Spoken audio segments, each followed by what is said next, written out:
One of the caveats that I do have some personal information that I did get personally involved in was some information that had to do with the Stargates and Looking Glass, and more specifically the 2012 problem with those projects.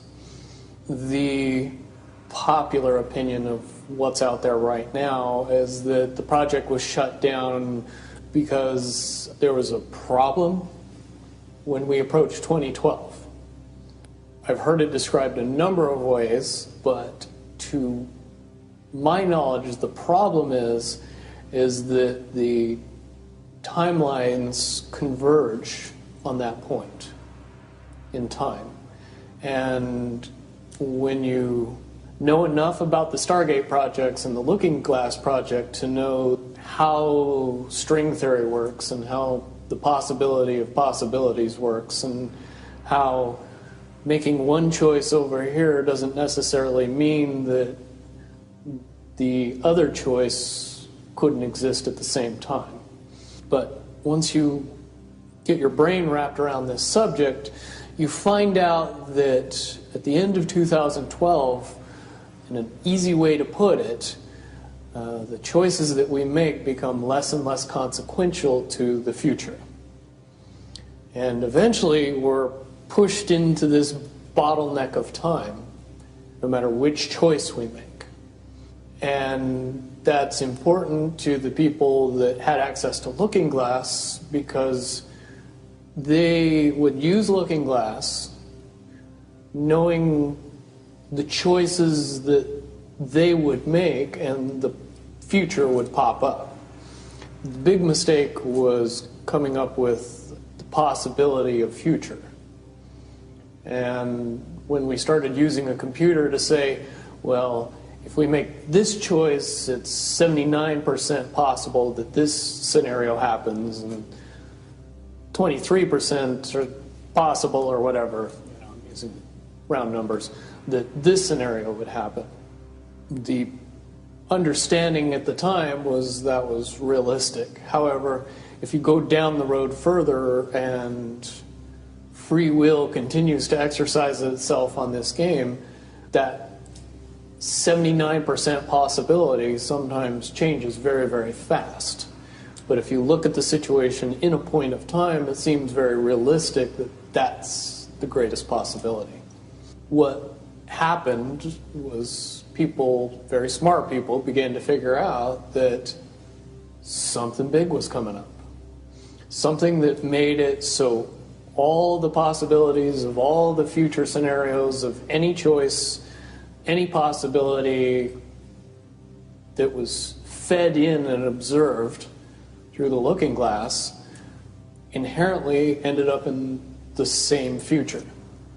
And no decision, no possibility changed past a certain point. That's the big secret. All possible timelines lead to the same basic set of history in the future. That is what sends everybody that has all of the information, that knows everything, into a blind panic. The people that know everything about Looking Glass, that have gotten all the reports and all the information, the elites of the world, probably figured out that that was the end of the game, and nothing could be manipulated beyond that point. When I was in the military, it would have been before '97 when I got in trouble. One of my particular areas that I was amazingly intuitive about is problem solving / mission planning, or more specifically, taking a bad mission and fixing it. Certainly knowing how string theory and possible futures works makes it so you can work your mind very quickly to see the reality of what's happening and decide what decisions need to be made to change it for a particular outcome. At a certain point, after they're done hearing the computer tell them this is what's going to happen over and over and over and over again, all they become focused on is how do we fix it? What I do know is that I was called in and asked to solve this problem, this timeline contraction problem. And I eventually did my due diligence and did all the investigating and basically only had one piece of information, and that was reinforcement. The computer's right. The timelines will contract down to some inevitable thing. There is an inevitable event.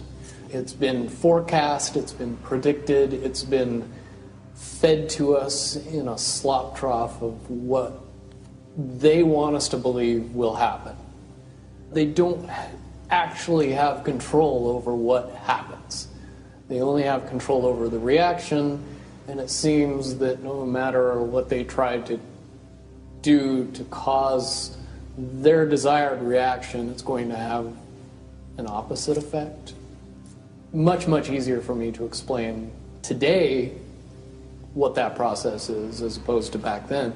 If I had to give it a name, I would say it's the awakening process. It's an evolution of consciousness that cannot, will not, and no matter what decisions or possibilities are injected into the equation, eventually it all resolves down to us all learning the truth and becoming aware of this massive dam of lies that has been built that keep us from knowing massive volume of information that we should otherwise possess. Essentially what happened with Looking Glass, not only did they not want people to use it anymore because they knew it was just going to burp out the same thing, but at the same time they didn't want anybody else to know what it was saying, I'm sure. Because that information was of a monumental concern when I was in the military about how to prevent this inevitability. Now, at first I thought it was end of the world. Now I see end of the world as end of their world. The biggest cherry on top of all this conversation would be a synopsis to say that if I could convince everybody out there that for all intents and purposes, what we believe to be true eventually becomes true. If somebody convinces us that a major disaster is going to happen in the very near future, a major disaster happens in the very near future. If we don't buy into that fear and accept that there's really nothing that we know is going to happen, and accept of whatever happens, that makes the convergence of the timelines happen as naturally as possible. Any attempts to try to go away from this one inevitable conclusion, I again see as a new beginning, an end of this reality, the beginning of something that we can't even possibly understand based on the level of our beliefs currently. But when all that information comes flooding out, there's going to be no denying what's true and what's a lie or what's illusion. Basically what we're experiencing right now is two master chess players sitting at the board. And one of them looks down at the board and sees that he's in checkmate in 7 moves.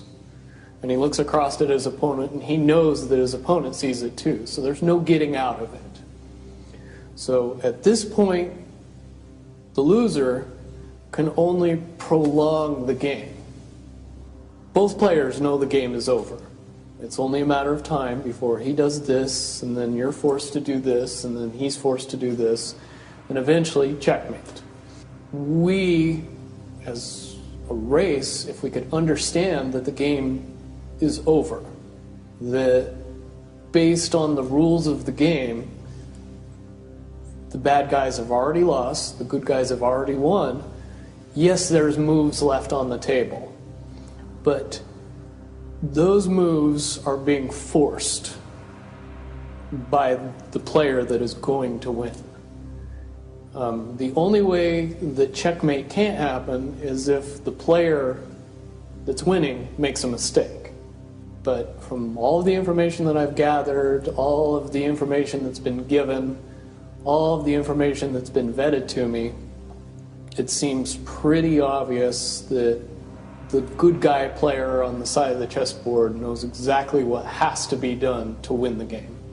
And so at this point, any mistake would be all but impossible. But again, you really have to understand the game to know that the guy that's losing is lost. And I'm sure most people sitting watching a chess match between two advanced chess players know the game's over long after the two players know it's over. Because they can't see the board and see that there's only 7 moves left.